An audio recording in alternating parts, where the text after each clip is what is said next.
Bonjour à tous et bienvenue sur Stator.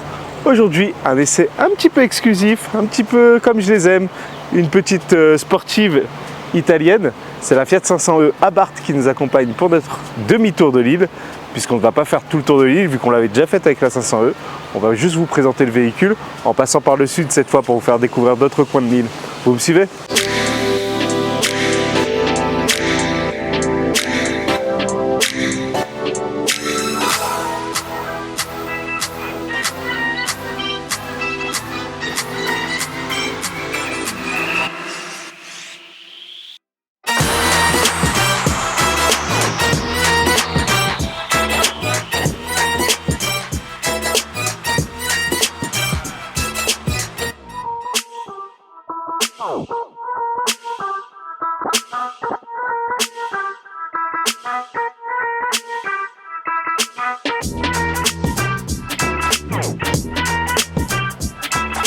Et voilà, on est arrivé au col de Bellevue et comme vous pouvez le constater, on est reparti effectivement avec l'ancienne 500 électrique.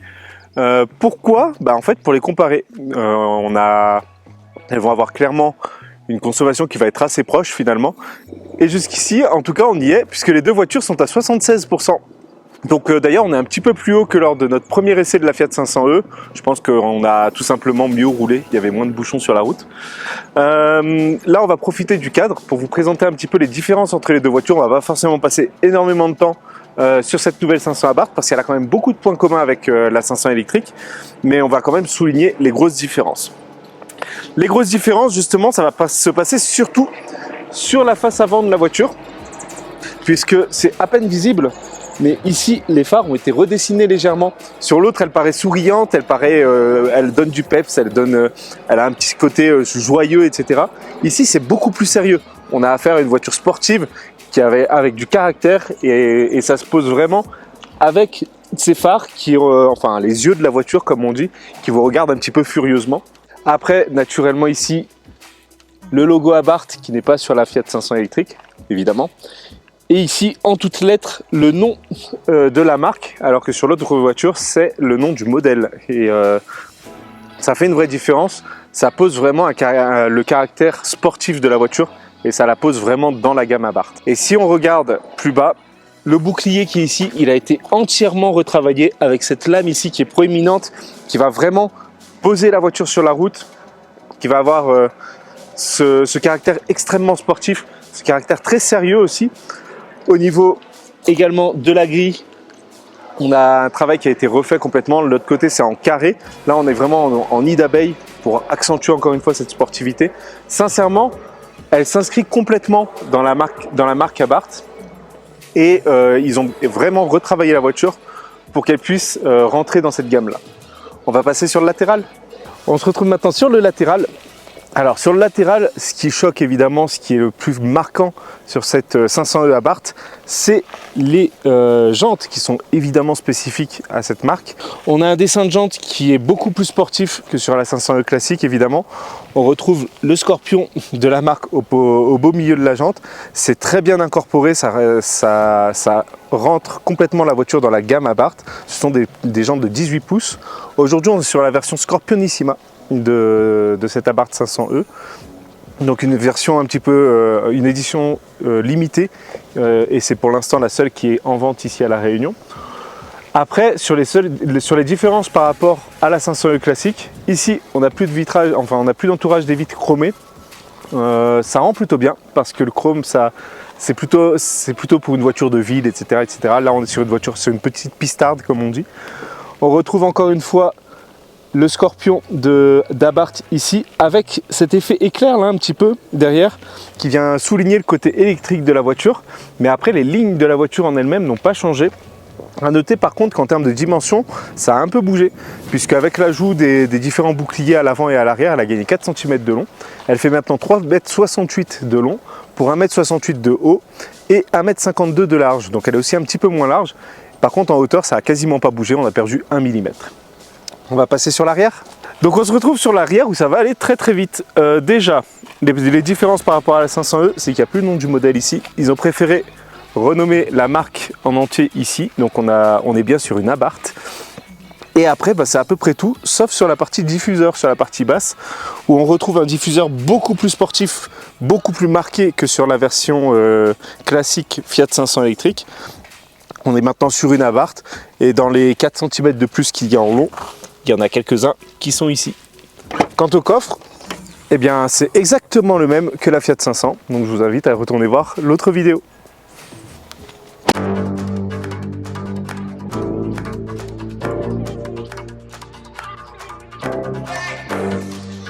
Alors, on se retrouve au volant de l'Abarth E. Un petit point rapide, encore une fois, ça va aller vite parce qu'il y a, en termes de conduite calme, c'est important de le préciser, et on aura vraiment un comportement qui sera très similaire à ce qu'on a sur la Fiat 500 électrique. C'est-à-dire qu'on a 3 modes de conduite qui s'appellent Turismo, Scorpion Street et Scorpion Track.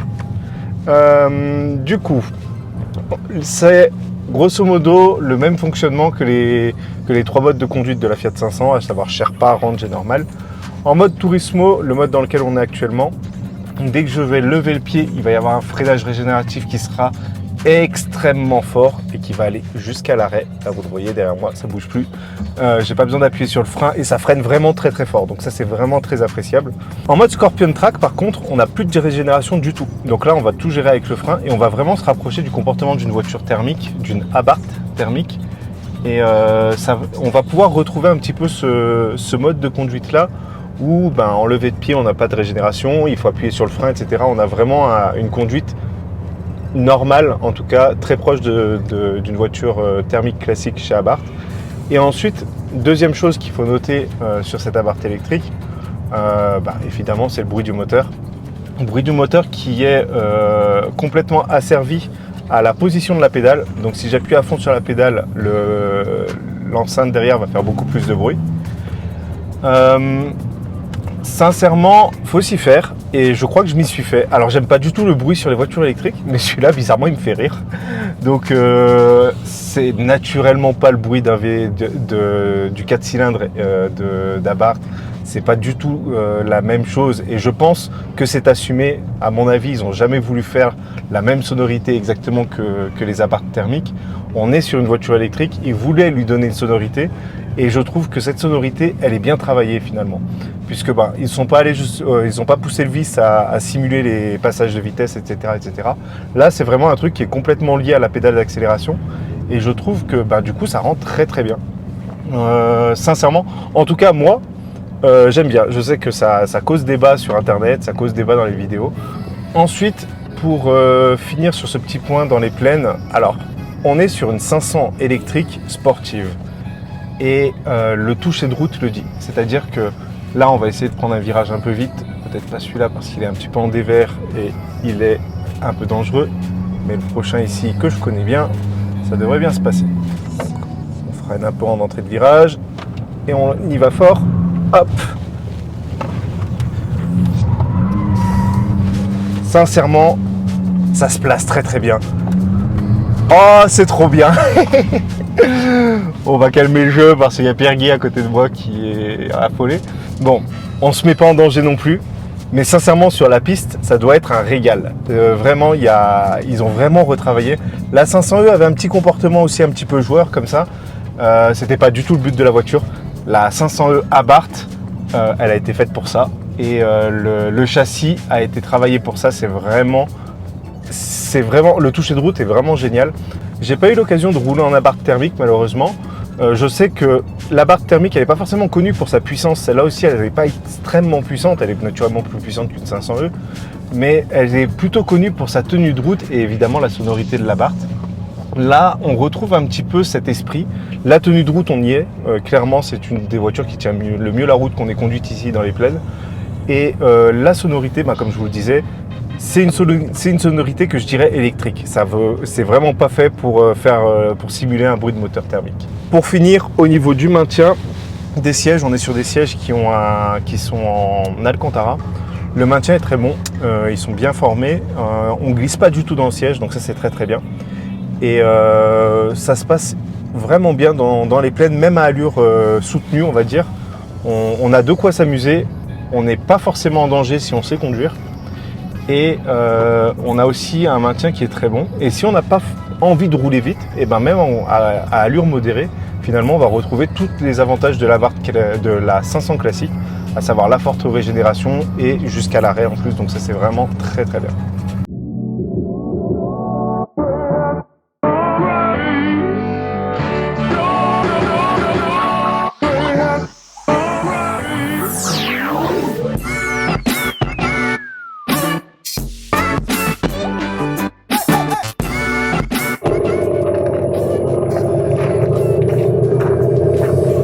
On est arrivé, on est sur le parking de Grand-Anse, enfin sur le parking du Haut de Grand-Anse, un super lieu qui est assez connu, donc n'hésitez pas à venir y passer un peu de temps.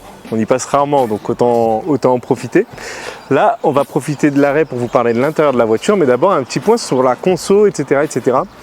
On a parcouru jusqu'à présent 131 km et la consommation s'est stabilisée autour de 15,7-15,8 kWh au 100, donc une consommation relativement basse. Après, on n'a pas pris notre chemin habituel, on a pris une route qui consomme beaucoup moins, puisqu'on roule beaucoup moins sur la 4 voies en passant par le Sud Sauvage. Pour vous donner un ordre d'idée en comparaison, la Fiat 500 électrique classique, elle a consommé 13,2 kWh au 100. Ici, on est à 52%. Et sur la 500 classique, on est à 60%. Donc pourquoi cet écart? Pour plusieurs choses. Déjà, elle a régénéré un peu moins que la Fiat 500 classique. Arrivé en bas au niveau de Sainte-Rose, on était autour de 79-80%. Donc on avait gagné que 4%, là où l'autre on avait gagné 5%. Et ensuite, c'est tout bêtement dans la conduite. Cette voiture a effectivement un peu plus de peps, un peu plus de puissance. Et elle incite à rouler, comment dire, avec une conduite un peu plus soutenue. Donc là, on va passer à l'intérieur, ça va aller très très vite. On va juste souligner les différences qu'il y a par rapport à la Fiat 500 classique. Vous me suivez? Hop. Alors, on se retrouve à bord de la Fiat 500 Abarth. La Fiat 500e Abarth. On va commencer par la démarrer pour avoir un petit peu de clim. Donc, vous entendez ça? Alors, on va couper ce bruit pour pouvoir discuter. Donc ça, c'est un point important, c'est que le bruit généré, le bruit synthétique, là, on peut le couper. Et on peut se retrouver dans une vraie voiture électrique, entre gros guillemets, puisque ça reste quand même malgré tout une voiture électrique, même avec le bruit synthétique qu'il y a là. Et ça, c'est un gros avantage parce que sur une voiture thermique, de temps en temps, le bruit, c'est un peu assourdissant. Là, on peut choisir de l'avoir ou de ne pas l'avoir. Je trouve que c'est très très bien qu'il l'ait pensé comme ça. On va pouvoir parler un petit peu de l'intérieur. Hop, je vais juste repousser un petit peu le volant pour que vous y voyez bien. En gros, on ne va pas passer des heures et des heures à l'intérieur parce qu'il y a beaucoup de points similaires avec la Fiat 500 classique qu'on a là-bas. On va souligner simplement les grosses différences. La plus grosse différence, c'est évidemment ce volant qui est une très belle pièce. Donc on a de l'Alcantara ici, du cuir sur le haut. Ici, le petit indicateur en bleu, couleur carrosserie, ça rend très très bien. Ça, c'est bête, mais enfin, je n'avais jamais compris l'utilité de ces choses-là parce que j'avais jamais conduit de vraie voiture sportive, entre guillemets. L'avoir effectivement, ça donne une vraie indication sur la position du volant, sur la position des roues, c'est vraiment pas mal. Le logo Abarth au milieu du volant, très bien incorporé, très joli. L'écran qui est devant moi, c'est exactement le même que la Fiat 500, donc je vous invite à aller voir sur l'autre vidéo, on va pas passer énormément de temps. La deuxième grosse différence, ça va être au niveau ici de l'intérieur, donc toute cette partie-là qui est en Alcantara, alors qu'elle est couleur carrosserie de l'autre côté, donc ça c'est très très joli. Et après, vous allez avoir le siège qui est différent avec un logo Abarth sur l'appui-tête. Et ici, un dessin de siège bien plus sportif, bien plus appuyé, bien plus sérieux, bien plus sévère, bien plus furieux, bien plus scorpion dans cet Abarth. Sincèrement, le siège il est très confortable pour une sportive, je veux dire. Il a un maintien qui est très bon. Il n'est pas excellent le maintien puisqu'on a toujours un compromis entre maintien et confort. Ici, il est vraiment plutôt typé confort. Mais le maintien reste suffisant malgré tout dans les plaines, ça suffit largement pour nous maintenir même à allure un peu plus soutenue. Pareil au niveau de l'écran qui est ici, on va pas y passer des heures et des heures. Sincèrement, vous retrouvez exactement ce qu'on avait sur la Fiat 500 qui est devant nous. Et toute la disposition des boutons, les rangements, etc. Ça c'est vraiment exactement comme sur la Fiat 500 classique. À noter tout de même, on dispose toujours de Apple CarPlay et Android Auto sans fil. Donc ça c'est très bien, ça ne change pas. Pareil, je ne vais pas repasser derrière 20 pour la simple et bonne raison que c'est le même espace à l'arrière. La deuxième raison, c'est que je me souviens que j'avais pas mal galéré sur la Fiat 500e. Donc on va repartir tranquillement. Non, finalement on va pas repartir tout de suite. On va d'abord vous parler des chiffres qui spécifient cet Abarth. On repasse sur le capot. Tac. On va se retrouver du coup à l'avant pour vous parler un petit peu des chiffres. Comme d'habitude, on soulève le capot. Mais c'est formidable, il y a des V1. Du coup, je sais même pas s'il est lourd ou pas. Bon, passons. Sous ce capot, on retrouve un moteur qui est exclusif à cette voiture. Donc, c'est une voiture du groupe Stellantis. Mais le moteur qui est là, il n'est disponible que sur cette voiture-là. C'est un moteur qui fait 114 kW. Donc, un petit peu moins que les nouveaux moteurs des autres marques de Stellantis. Ce qui correspond à peu près 155 chevaux. Ce moteur développe un couple de 265 Nm qui lui permet d'abattre le 0 à 100 en 7 secondes. Donc un couple assez important finalement. Au niveau de la batterie, on a la même batterie que sur l'ancienne 500, à savoir 41,7 kWh. Et pour ce qui est de la recharge, en fait c'est tout pareil que l'ancienne 500. Le port de charge est toujours à droite, ce qui est gauche, il aurait été plus adroit de le mettre à gauche. Et on a toujours 11 kW et on recharge toujours aussi vite en courant continu. Donc pour savoir les temps de charge, je vous invite à aller voir l'autre vidéo. Un dernier mot sur le poids de cette voiture. C'est une voiture très légère relativement pour une électrique, puisqu'elle ne fait que 1335 kg. Donc les 155 chevaux pour 1300 kg, ça marche très bien et c'est ce qui donne la banane quand on est au volant. On est sur une autonomie de 260 km WLTP, soit bien moins que les 320 annoncés sur la 500 classique. Et on va voir l'impact sur WLTPI à la fin de cette vidéo.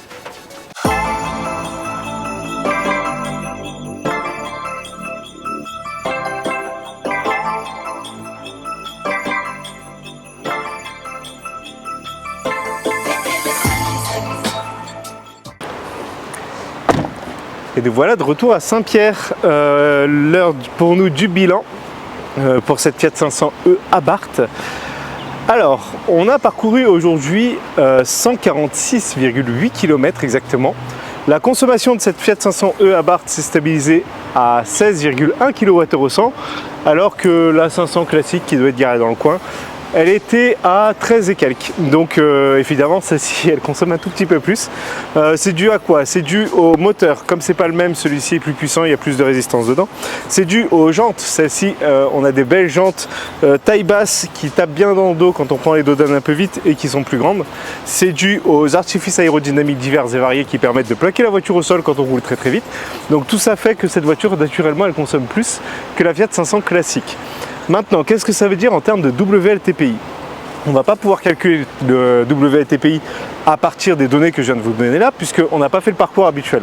Par contre, ce qu'on peut faire, c'est comparer avec l'autre et ramener le WLTPI de celle-ci par rapport à l'autre.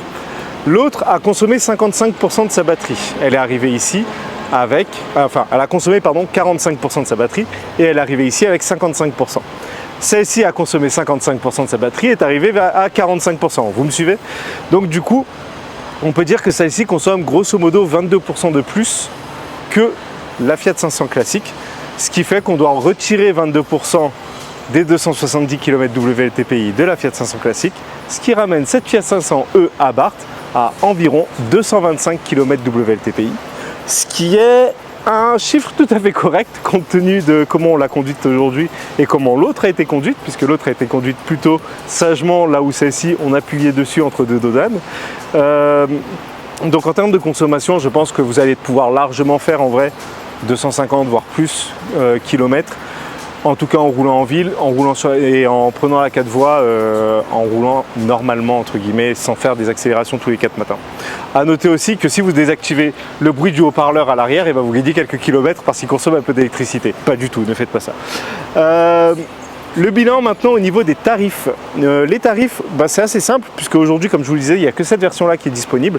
En termes d'équipement, on est vraiment sur la même finition que la Fiat 500e la plus haute, à savoir la Prima, puisqu'on a également le JBL, on a les radars d'angle mort, on a tous les équipements de la Fiat 500 la mieux équipée.